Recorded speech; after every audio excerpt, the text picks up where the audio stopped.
Hello everyone, my name is Manish Kaushal. I am assistant professor in Department of Civil Engineering, School of Engineering. Okay, so today we will be studying about fluid mechanics and what is introduction regarding fluid mechanics. So what is mechanics? So mechanics is the oldest physical science that deals with both stationary and moving bodies under the influence of forces. So we have different bodies which are either stationary or moving. So they sometimes get under stress under the influence of forces. So the related study regarding that will be your mechanics. So the branch of mechanics that deals with the bodies at rest is called statics, while the branch that deals with the bodies in motion is called dynamics. Subcategories of this fluid the subcategory of this is fluid mechanics, and it is further defined as the science that deals with the behavior of fluid at rest or in motion and the interaction of fluids with solids and or other fluids at the boundaries. Okay.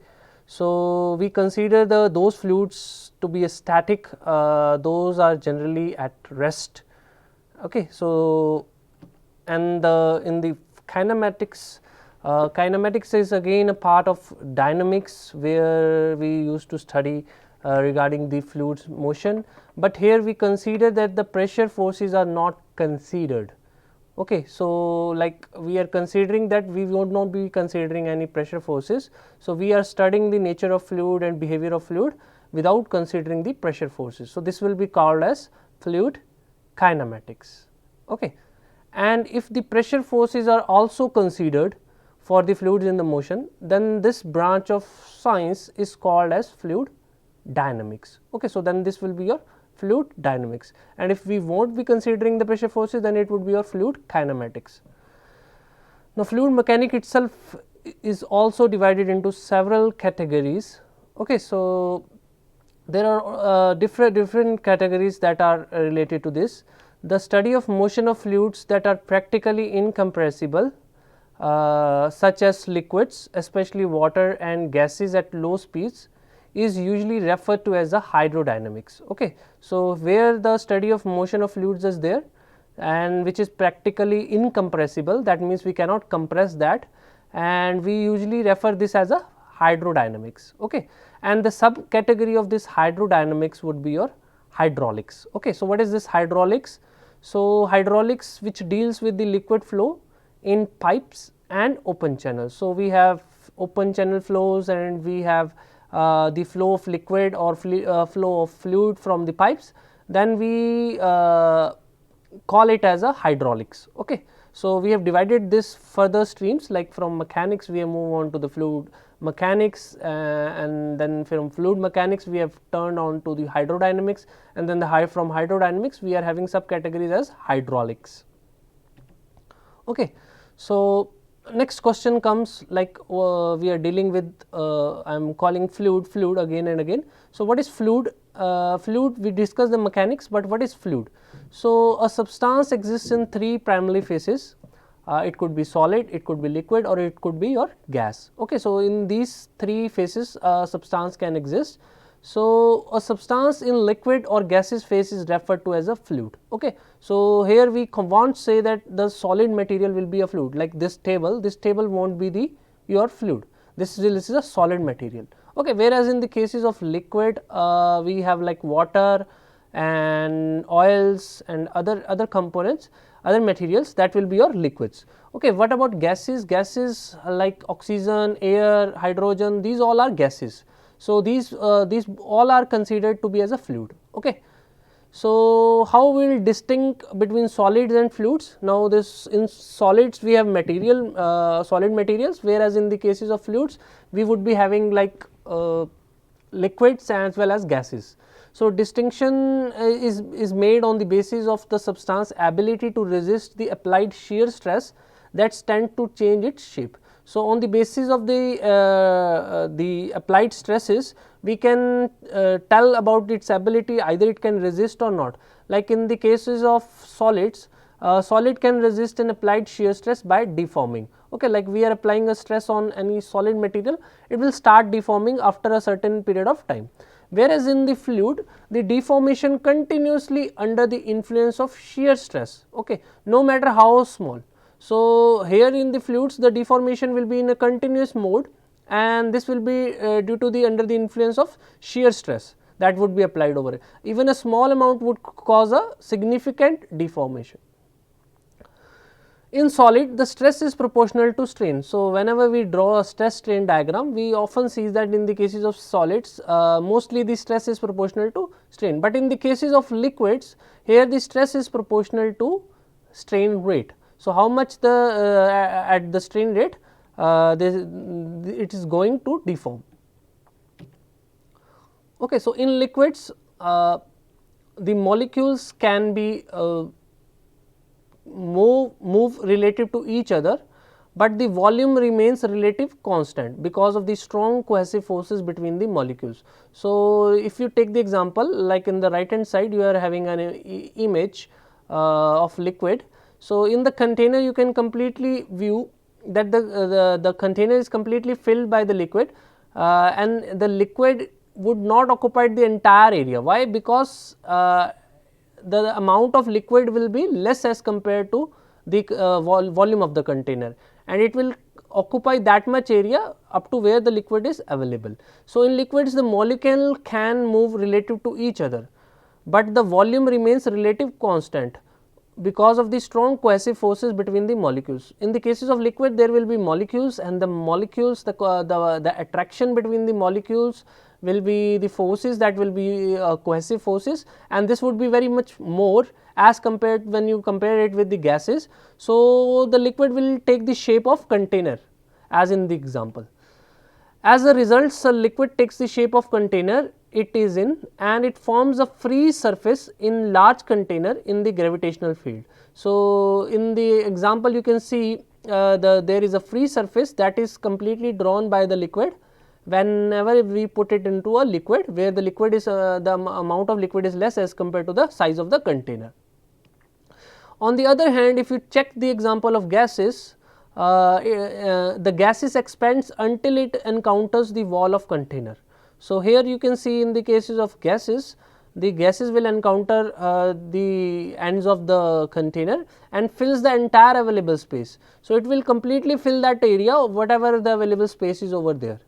Okay. So, sometimes it can expand more than the area of the container. So, this is because the gas molecules are widely spaced and cohesive forces between them are very small. Okay. So, this occurs due to because the gases are more widely spaced. Okay. The molecules of these gases are more widely spaced. So, they are having very poor cohesive forces of attraction. So, this is the reason, that is why they are widely spaced and they occupy the entire container. Even further they can move into the environment. Okay. So, unlike liquids, gases cannot form a free surface. In the earlier case, in the liquids we have seen that the liquid draws a free surface over the in the container, whereas in the gases we will not find any kind of free surface over there. Okay. Next is difference between liquid and gases. So, in general, like in liquids, first difference would be like difficult to compress and often regarded as incompressible. So, what is the issue regarding the liquid is like we cannot compress that the liquids, and that is the reason that they are regarded as incompressible in nature. Whereas, in the gases, easily to compress, we can easily compress that. Changes of volume is large and cannot be normally be neglected and are related to temperature. So, the changes are very much large in the cases of volumes. Okay.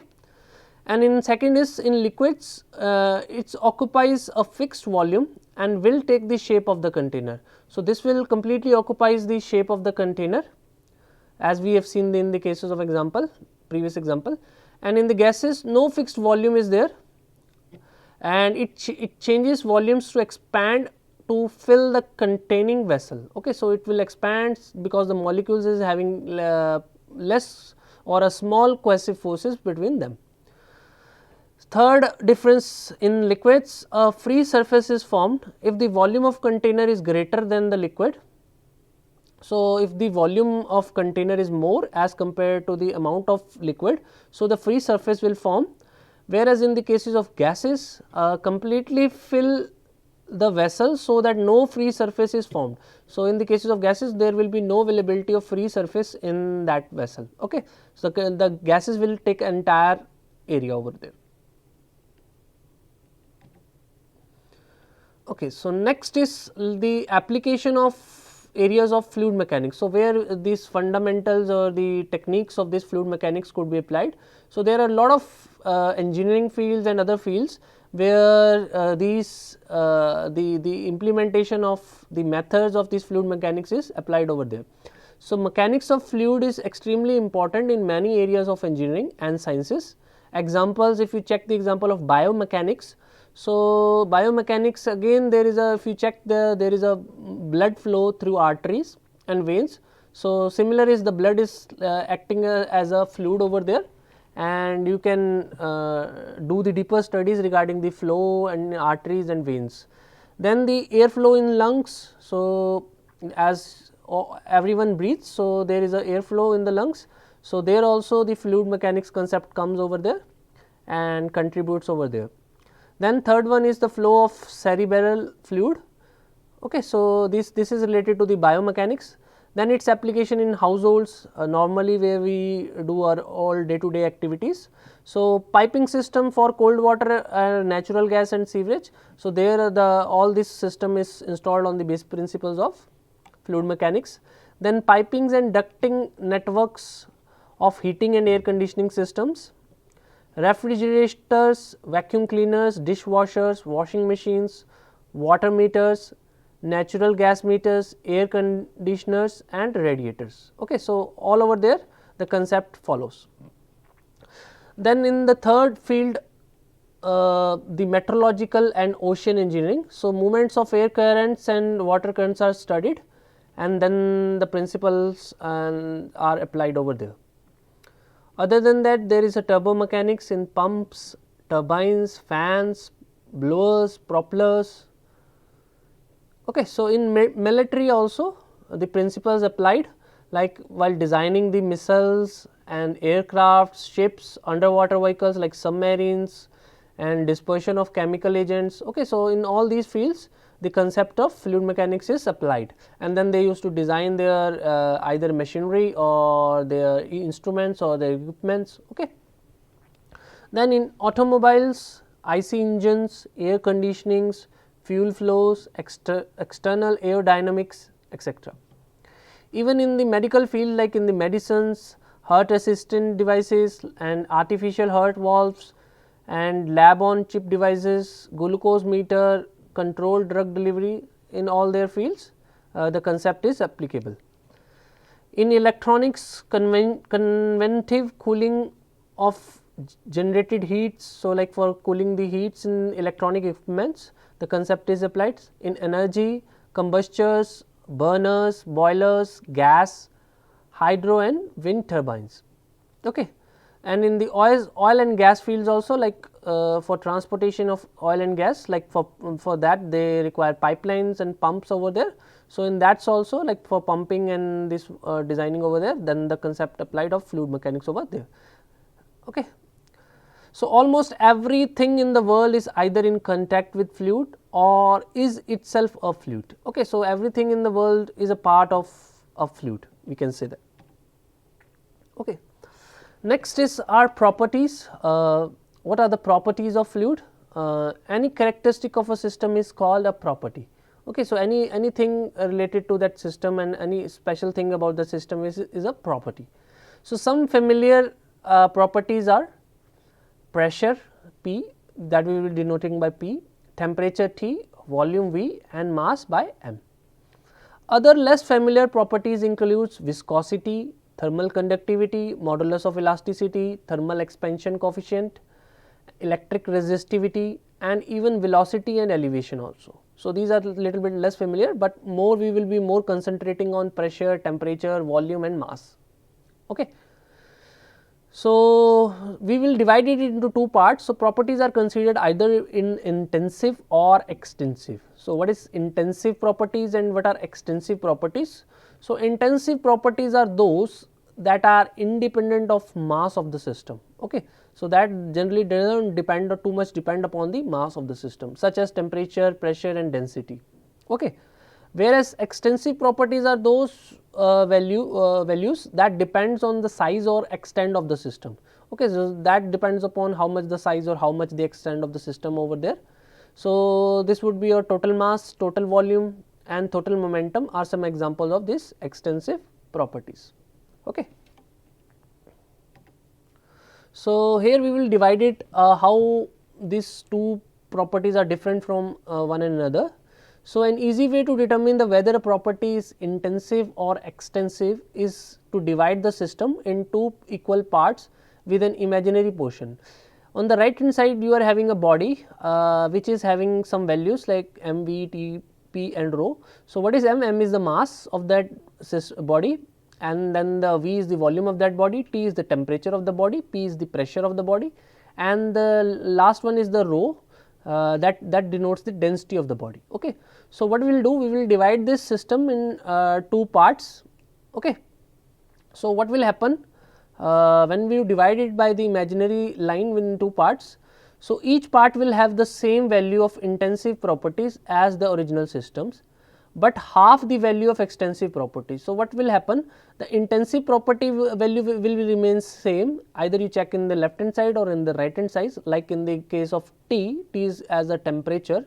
So, temperature on the left hand side and the right hand side will be same, whereas in the case of pressure would be also same because it is a intensive property. So, pressure on the left hand side and right hand side would be same as the density rho will be same on the left hand side as well as right hand side. What about the extensive? But when you divide it into two parts, the mass is divided into two parts. Okay. So, half mass will be on the left hand side, half mass will be on the right hand side. Similarly, half volume will be on the left hand side and half volume will be on right hand side. So, therefore, the mass and volume are your extensive properties, okay, that are dependent on size and extent, whereas intensive properties that are independent of mass. Okay, clear? Other than these properties, there are some other important properties which we will be discussing, and after that we will be doing some numericals regarding this also. Okay. So, first property is like your density, or even we call it as a mass density. So, what is density or mass density? So, mass density of a fluid is defined as the ratio of mass of fluid to its volume. So, when we divide the mass of fluid divided by its volume, then that value is known as your density of the body. Okay. Thus, the mass per unit volume of fluid is called density, and it is denoted by the symbol rho. Okay, RHO, rho.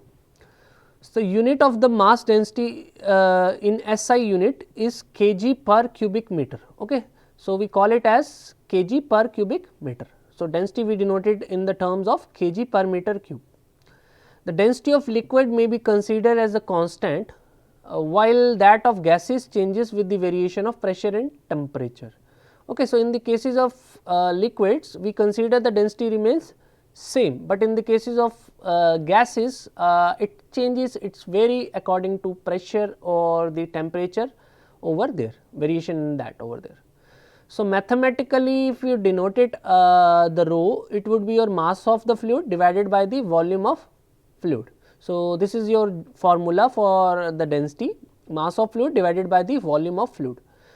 Okay. So, in the case of water, so we take the value of density of water is like 1 gram per centimeter cube, or even we call it you can say, or it is 1000 kg per meter cube. So, in 1 meter cube we can have 1000 kg of water over there. So, this is the density of water over there. Okay.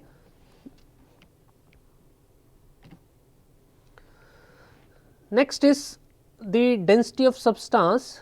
The density of substance is generally dependent upon temperature and pressure.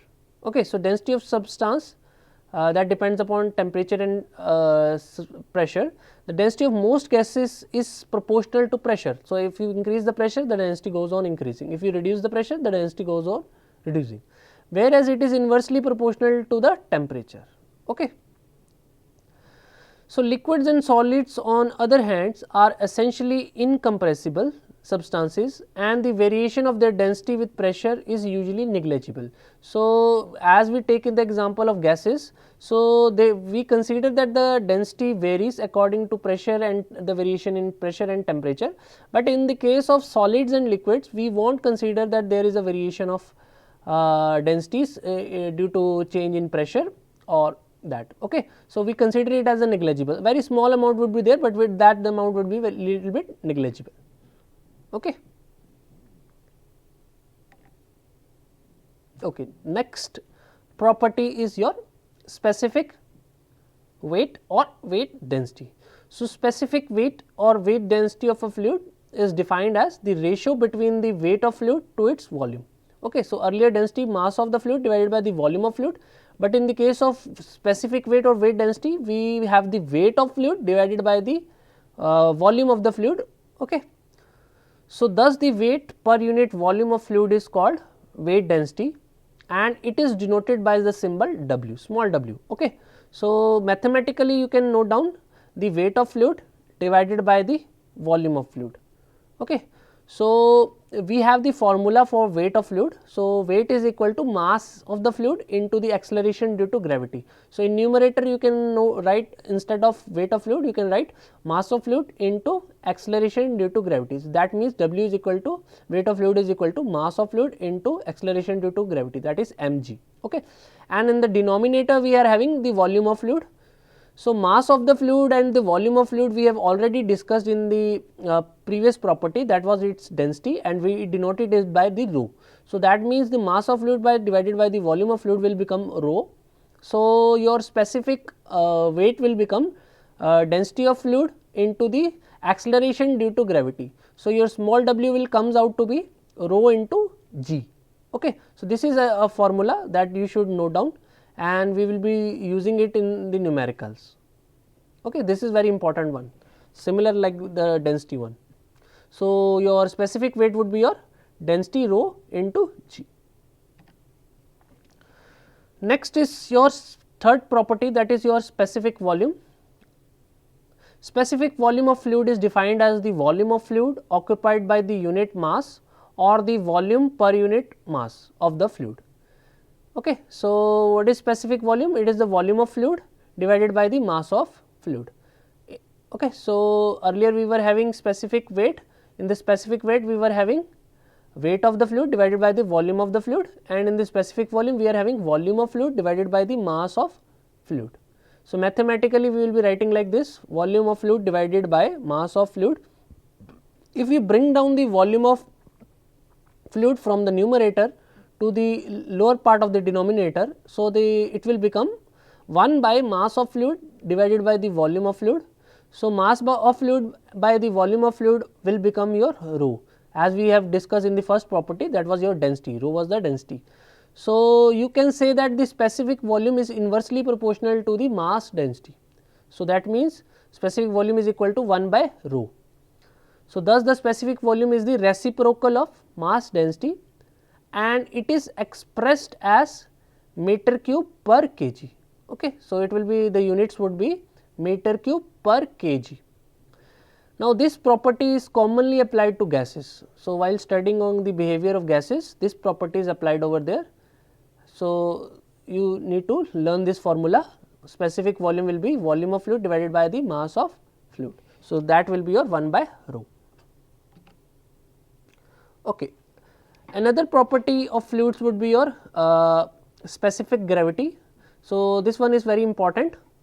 So, what is specific gravity? Specific gravity is defined as the ratio of weight density of the fluid to the weight density of the standard fluid. Okay. So, whenever we want to calculate anything, any specific gravity of any material, we divided its weight density or its density by the density of standard material, okay, standard fluid. Okay. So, what is standard fluid? Standard fluid, in the cases of liquids we take water as a standard fluid, and in the case of gases we take air as our standard fluid. Okay.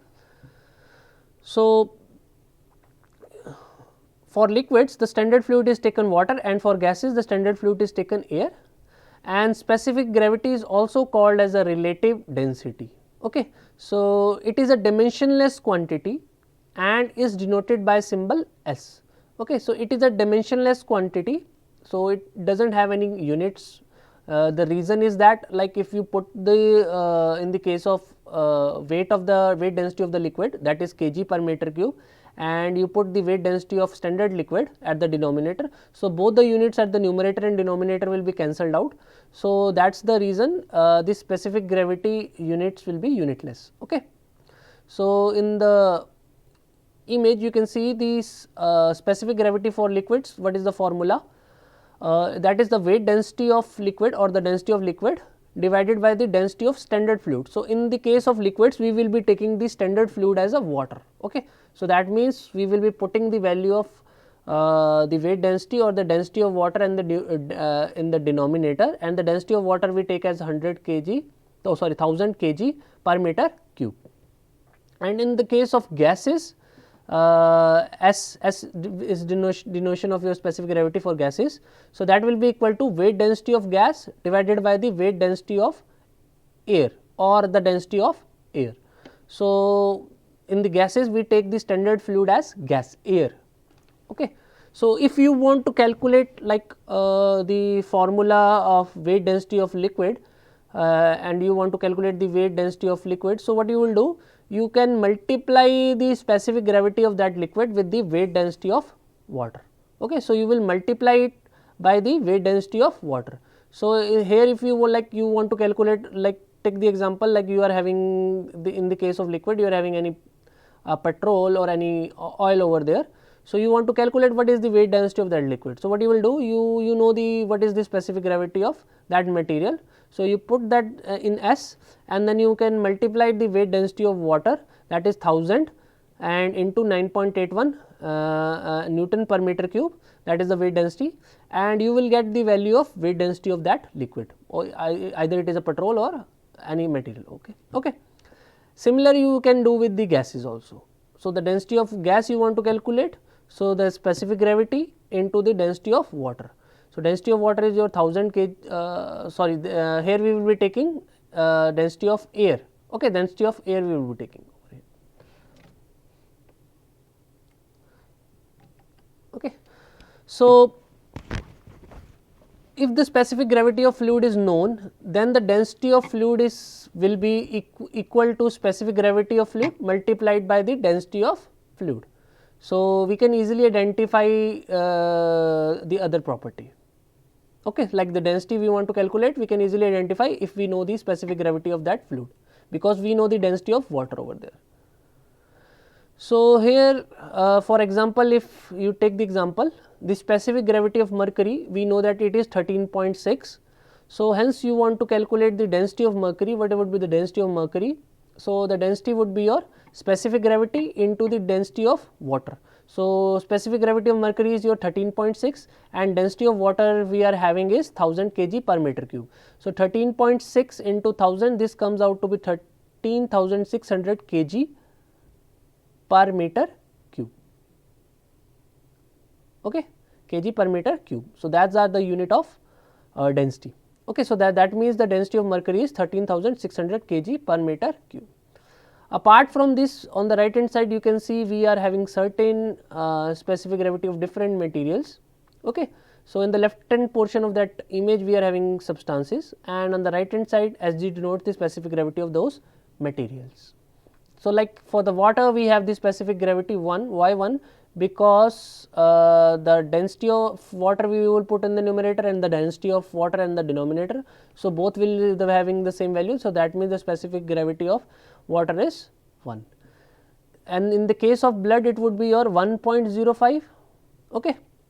And in the case of sea water the specific gravity would be 1.025, and in the case of gasoline you would be having a specific gravity coming out to be 0.7, ethyl alcohol 0.79, and mercury, as we have discussed in the numerical, the specific gravity of mercury is 13.6, whereas in the case of wood the specific gravity would be your 0.3 to 0.9, that varies according to the wood. and in the case of gold the specific gravity would be around 19.2, and if you take the example of bones, it is around 1.7 to 2.0, and of ice you would be having the specific gravity around 0.92, okay, and the air at 1 atmosphere the specific gravity is around 0.0013, okay. So, this was your specific gravity of different substances. Okay, so, we need to learn this formula, and on the basis of that we can easily solve the numericals. So, from my side, thank you all. I have referred this from NPTEL, and I ask you all of you to follow from this website. Thank you everyone.